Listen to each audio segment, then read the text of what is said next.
खांदा कॉलनीत जलसंकट होत आहे. जनतेमध्ये आक्रोश वाढत आहे. पनवेल खांदा कॉलनीत जलसंकटामुळे राहणाऱ्या लोकांच्या पाण्याची कमी अत्यंत गंभीर झाली आहे.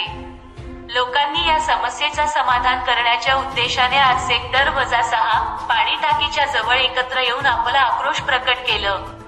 या विषयावर स्थानिक नेतृत्वाकडून एकत्रित होणाऱ्या लोकांनीही या समस्येविषयी सार्थक काम केला.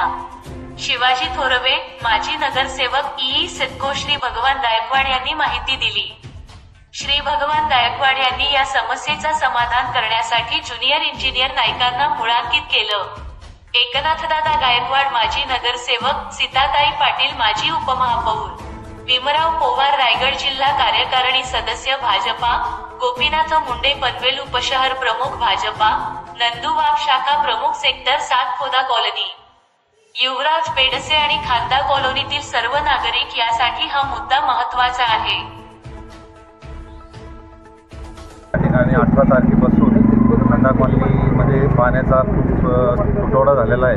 त्या तुटवडा भागल्यामुळं या ठिकाणी जवळ 100-150 महिला या पाण्याच्या टाकीवर सेक्टर 6 मध्ये जमलेले असून या ठिकाणी पाणी अद्याप चालू केलेला नव्हता. सर्व जमा झाल्यानंतर इंजिनियरांना वगैरे कॉल केल्यानंतर ती लोक आली इथं, तेव्हा त्यांनी कुठं पाणी आता सुरू केलेलं आहे आणि या ठिकाणी जे काही टँकर उभे आहेत पाण्याचे रात्रीपासून चालू आहेत ते बंद केलेले आहेत. तर यापुढे टँकर बंद राहतील असं सर्वांच्या मताने इथं ठरलेलं आहे आणि जवळजवळ इथं 100 लोकांच्या सह्या घेतलेल्या आहेत. हे सर्व सिडको इंजिनियरला देण्यात येणार आहे आणि सेक्टर 7 2-4 सेक्टरमध्ये जे पाण्याचे प्रश्न चालू आहेत गेले 2 वर्षापासून ते सर्व सेक्टरला सही अध्यक्ष सेक्रेटरीनी सही मारून त्याच्यावरती आपण मुख्यमंत्र्यांना निवेदन दिलेलं आहे, सिडको जॉईंट MDंना निवेदन दिलेलं आहे, सिडको अधीक्षक पाणी पुरवठाला निवेदन दिलेलं आहे. सर्व खांदा कॉलनीमधील ज्या जुन्या पाईपलाईन झालेल्या आहेत ह्या पाईपलाईन सर्व नवीन टाकण्यात यावा अशी आम्ही विनंती केलेली आहे, जेणेकरून का पाणी पुरवठा सुरळीत होईल.